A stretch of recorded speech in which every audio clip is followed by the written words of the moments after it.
Yeah, dude. Okay, one of these. This is kind of a random off-topic thing that I wanted to talk to you about Oh yeah. while we were on the show because for people who don't know, Gavin's vegan and has a a personal connection to the whole like agrarian or agricultural reform and like that sort of thing. And obviously I'm a meat eater, but I'm sympathetic to those ideas because I want to live on a planet that doesn't die, right? And but I had an interesting kind of experience at the butcher shop the other day because and it really made me think about how far we separate ourselves from the food that we eat. Yeah. And I think that's a real problem because I was at a butcher shop and I was, going to just like kind of get some shopping done, right? And for people who don't know, I do a lot of cooking, so I like to go to the butcher shop to get like good cuts of meat. But I saw a rabbit there, right? And it was just this like full ass grown rabbit that was like completely like ready to be like taken home and eaten by somebody. But it was one of those things where it looked like a fucking rabbit, right? Like I don't know if you've ever been to a butcher shop where you've seen like the animals and they like look like fucking animals still. I mean, I've been to butcher shops. I haven't seen rabbits necessarily. Like, did you mean it had like its fur on it and everything? No, so it had everything besides the fur. So you could Okay. see its ears and like this like Oh, weird. rabbit, Yeah. but like just no skin on it. It still had Yeah. the eyes. Like, and it was just laying there. And I was looking at it and I was like, damn, that's what it should be like every time you have to eat meat. Because I was looking at that thing and I was like Hmm. trying to have that like internal battle with myself where I was Yeah. like, damn, if I had a rabbit in my backyard, could I pick this thing up by its neck and put a fucking cleaver on its head and take it out? You know what I mean? I Yeah. was thinking, I was like, no fucking way, dude. No, I couldn't do it. I would have thought about it. I would have been like, I would have named it. Like, I would have hung out with it all day. I would have like, smoked a bowl with it, and we'd have been friends. Like, you know what I mean? Like, and then, but I was like having this really weird experience because like I mean, like I'm really into gastronomy. I cook all the Yeah. time. That's something that's a big part of my life creatively. It's like relaxing for me. And I was really kind of like, holy shit. Like, I think and I think that, and it made me realize like every time you eat meat, like you should be having that complicated experience if you're going to do it. You know what I mean? And I don't know. It's one of those things where I was like, I think that I mean, I don't know. It's like the only reason I would have that connection to a rabbit and not a cow or a pig, which are in many instances like a pig is smarter than a rabbit. It's more cognitively advanced, but it's because of the story I'm told about it, and Right. as somebody who prides themselves on like challenging the stories that we're just told. I don't know. It really started to create like an unraveling for me, and I'm like, I don't know. I don't know.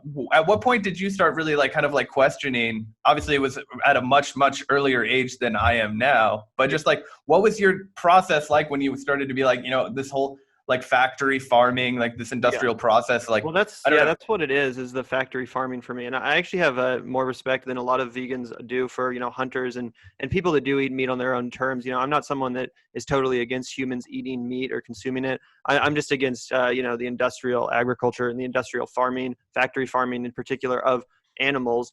And especially when capitalism and profit gets involved. I don't think that it's right for anyone or any corporation to be profiting off of the death of life, no matter what that life is. For me, and that's a great point too about just confronting like what it actually is, and that's another problem with our society is, and especially in America, something you don't see nearly as much in other countries, especially like European countries or Asian countries, is that we so much of the meat we eat is so processed that you don't even really have to confront what it is or think about what it is. So much the chicken that people eat isn't, they don't even have to look at the bones or the sinew or anything, or even the skin necessarily. It's just fried and it's, chicken nugget. It's all processed. They don't even have, it could just be anything. It's so far removed from the actual nature and the actual animal.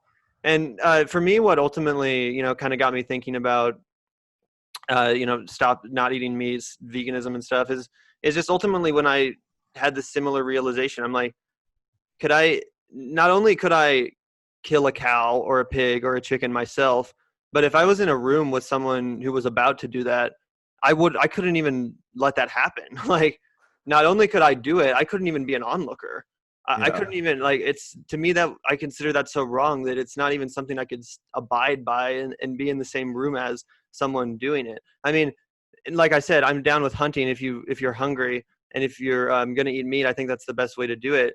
But like when it just comes down to facing the morality of what you're doing, it's not something I'm comfortable with. And that was just kind of the ultimate realization that I had when it comes down to. So I think Yeah, I think was that for me at least. yeah, I think that it's for me it's kind of obviously like I don't think that I'm necessarily right. This is the American in me talking. I don't think I'm necessarily ready to commit to change. Yeah, but it's one of those things where I was thinking to myself, if I am going to eat meat moving forward, and obviously like I'm not a person of extreme privilege, but like I'm a single guy with a job. Like I can make my own financial decisions and decide to spend extra money on good, Yeah. cuts of meat. Um, like I want to be making the choice to eat the rabbit that I can see is an animal that I've decided to eat. And I think that that wouldn't, and I think that if other people made similar choices Yeah. like that, like you wouldn't eat meat every day, right? Like I don't need to put Right. meat in every single Or every meal that I'm meal. Yeah. Yeah. Yeah. eating. Yeah. And like there are plenty of, ways to like, challenge your palate. And obviously it's much harder when you take the full step that you've taken, which is, you no longer consume animal products of any kind. Because that's, and also that's just to continue, like you're also like quite, like you grew up in like a quite narrowly sophisticated family, right? Like your mom's a food writer, Yeah. and I don't know how does that from a cultural element. I feel like culture is so tied to food, right? And that's why people are so passionate and reluctant to, in some ways, make these changes because we do have so many powerful ties to our own families that are connected to food, especially for people who move to America from other backgrounds. Their food is in many ways their Yes. tie back to their culture. So, it's very difficult for people to change those habits and to, kind of sever those cords because they feel like they are breaking a tie to their culture. And, into, an extent, your family, you grew up eating, cheese and, Yeah. meat and going to restaurants. I just wonder, how does that, impact you now that you no longer do that? I mean, it's just kind of a process of letting go ultimately for me. I mean, and I was lucky. I've had a leg up on this stuff for most people because my parents always did. While I did eat meat and while I did eat cheese growing up, uh, it wasn't a constant staple of my diet as a child. It's not like it was Mm-hmm. part of my every meal. And a frequent amount of times, instead of eating like hot dogs, my mom would make me and my sister smart dogs, which are like soy uh, Yeah. replacements. Like she would make the conscious effort to kind of, put meat replacements and vegetarian stuff in the way of, just processed meat. So I've always kind of had that as a part of my palate, which I think made it easier to make the transition where a lot of people, they've gone their entire, adult lives never having tried tofu or whatever. So the prospect of transitioning from their favorite food to tofu just, it's unthinkable for them. It's not How something do that you they view could. the prospect of like the impossible meat and that kind of thing? Because I know that I know you personally, I don't think you eat it, right? I mean, I eat it sometimes, and that's where Oh, okay. I think those things have a role in vegetarianism and veganism, but I think it's more of a transitional role. Like when you're becoming a vegetarian or a vegan, you're obviously going to like miss hamburgers. And one of the worst parts about being a vegetarian is, especially in the early days, is like if you're at like a cookout or something like that with your friends and everyone's eating hamburgers and you have nothing to like throw on the grill, it sucks.